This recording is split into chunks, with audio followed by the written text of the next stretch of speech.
feed along with other influential chefs for #DreamOlive. It's a new initiative to inspire everyone out there navigating cooking and eating at home in this new normal. We want you to dream with us, share your olive recipes and ideas by posting a photo, video, or comment using the #DreamOlive.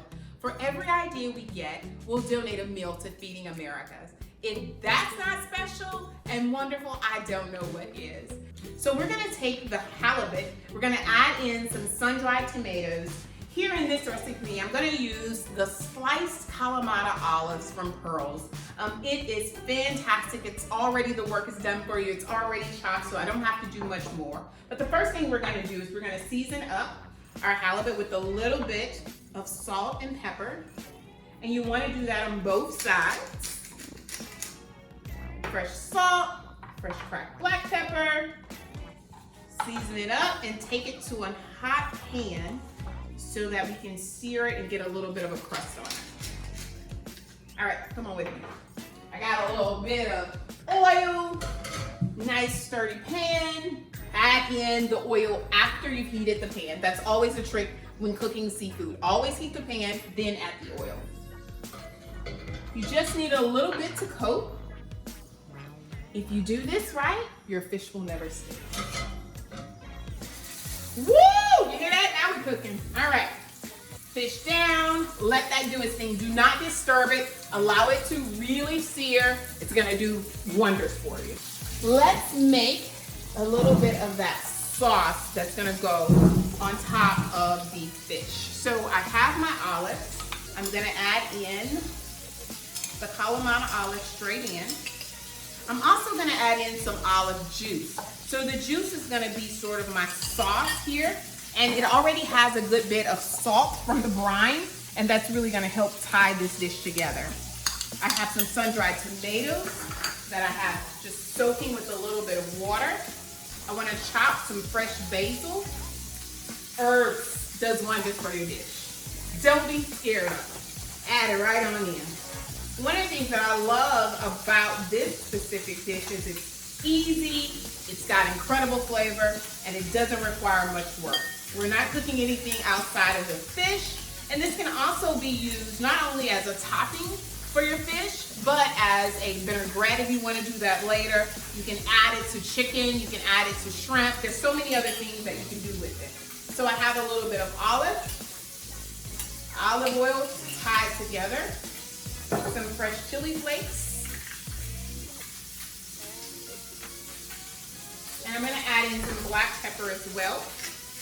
And a squeeze of lemon juice. Make sure you don't put any seeds in there. Now you can really get creative here. There are so many different varieties of olives that you can do. Here the Kalamata just works really well.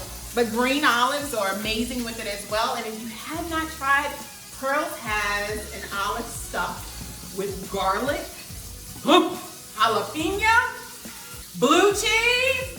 There's so many things you can do. There's so many ways to perk up the dish. And this is what we mean by making something good even better. Because having great olives really, really help create a better dish. You gotta start with quality if you want to end with that quality. All right, let's look at the fish. It's starting to cook here. So here you can see that it's slightly starting to turn, slightly golden brown. It's not quite there. So I just want to show you what you're looking for when you're searing fish. It's almost there.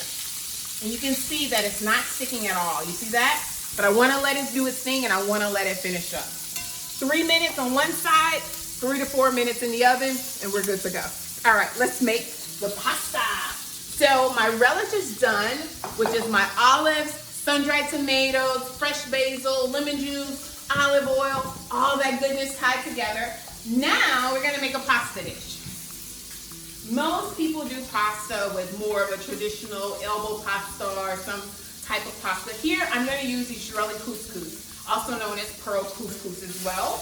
And what this does is it really gonna help tie the sauce together. It's gonna soak in some of that flavor, and it's got a little bit of a chewy texture, which is nice with the fish. So my pasta is cooked according to the package directions.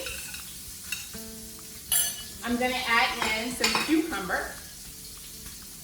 And this is English cucumber because I like that there's no large seeds, and it's also a little bit sweeter instead of some of the bitterness that you can sometimes get with cucumbers. Some cherry tomatoes that I have quartered.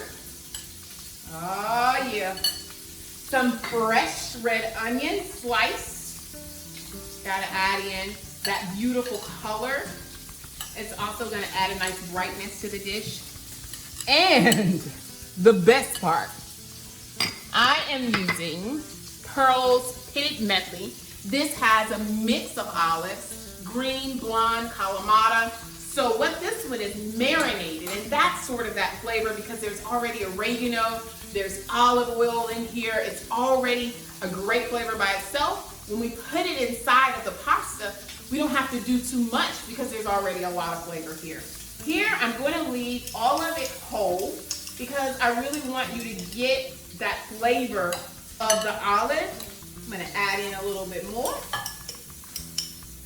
You can see that the olives are a really beautiful size, nice, almost similar to the size of the cucumber and also to the tomatoes that we have. Pearl's olives are the perfect pantry item to have on hand. It's versatile, it's flavor, and it's just an easy addition that makes meals, snacks, and entertaining even better.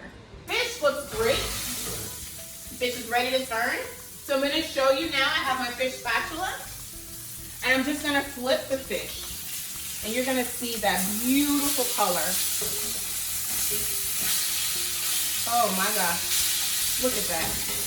That's beauty right there. So we're gonna pop this in the oven and let it cook for another 4 minutes and then take it out. Plate it all together with the salad, the pasta salad, with the olives, the pitted olives, with the green, the blonde, the Kalamata, and also our wonderful olive relish. So now that the fish is in the oven, it's time to put the rest of it together. So my pasta salad has the olives, has tomatoes, has some garbanzo, which are also known as chickpeas, to add a little bit of protein and texture. I'm gonna make a quick vinaigrette. I have some Dijon mustard, a little bit of garlic, chopped garlic, some vinegar, white wine vinegar, whatever you have on hand. Remember, let's not complicate the dish, just use whatever you have. Here's some extra virgin olive oil, and I'm just gonna give it a good shake in my jar, and then that vinaigrette is ready. I am gonna add a touch more of lemon juice just so that I can freshen up the whole dish. And guess what? You know I'm not gonna leave out my herbs. We have to add some herbs to make it a little bit brighter. Again, vinaigrette done. Whatever you have left, you can always just keep it in the jar. It's just a tip that works out great. So I have my good vinaigrette, squeeze of lemon juice. And then I'm gonna chop up some fresh dill and some parsley and a little bit of oregano from my garden. You can see they're starting to sprout. Chop it all up and it's good to go. That's it. Very easy pasta salad, very light, tons of flavor going on here. Mix it. Yum. All right, let's check on our fish. It should be ready to come out and plate this.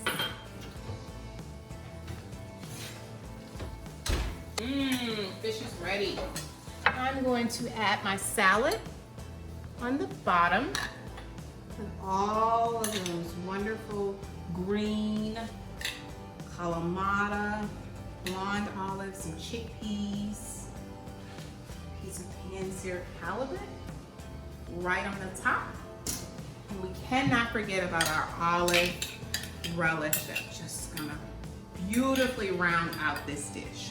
Lots of basil, lots of flavor. And then we use a little bit of that olive juice, and that's really gonna tie together. This is how I #DreamOlive. I would love for you to share your videos, your posts, your pictures. For every picture and post that you do, Pearl's Olives will donate to Feeding America. So not only are we cooking something delicious for our home, but there's also doing good that's happening every time you share and post. Please don't forget, share, like, love it all. Thanks, guys.